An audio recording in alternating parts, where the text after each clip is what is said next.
Chapter 41. Hide and Seek. The woman set to work in the dining room, striking a match and lighting a fire.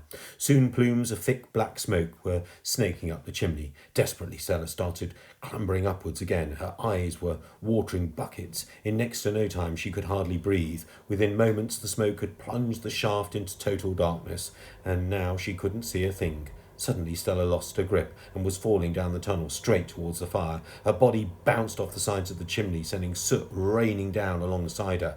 So much soot fell that it put out the fire.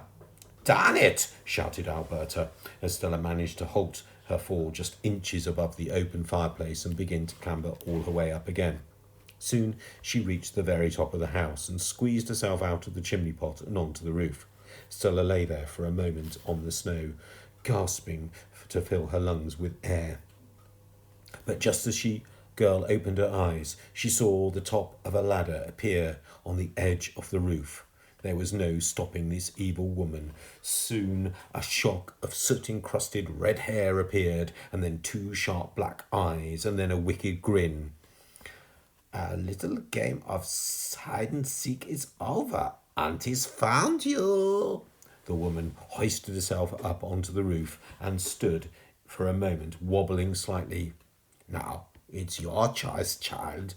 Would you prefer to jump, or shall I just give you a nice little pushy-wushy?" By this time, it was night, and Alberta's silhouette was framed by the full moon hanging low in the winter sky. "You'll never get away with this," shouted the girl, clinging in terror to the chimney pot. "Oh, yes, I will. I have got away with everything so far. If you're very lucky, I might even sing at your funeral." I'd rather you didn't," replied Stella. "When you sing, you sound like a foghorn." "How dare you!" Aunt Alberta lurched towards her, but lost her footing on the snow. Bump! She slid down the roof on her bulging belly. "Ah!"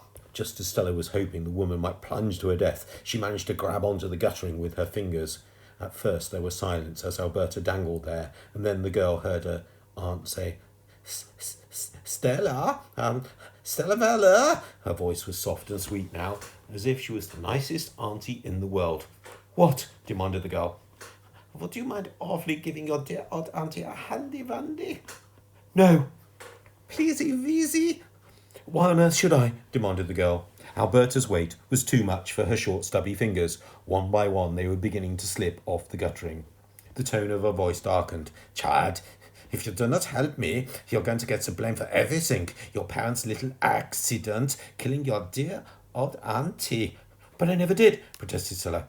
"Oh, that's not how it's going to look. Oh, no." Alberta's words were slithering around the girl's mind now like a snake. "The whole country will see you as a cold-hearted killer.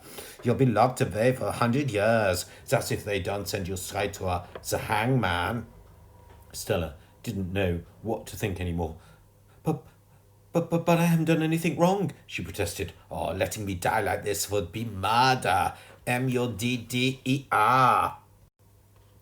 This wasn't the time to correct the aunt's spelling, so the girl kept silent. "Your dear Mama and Papa brought you up to be a nice young lady, didn't they?" "Yes." "You don't want them to be ashamed by their only child, do you?" "No."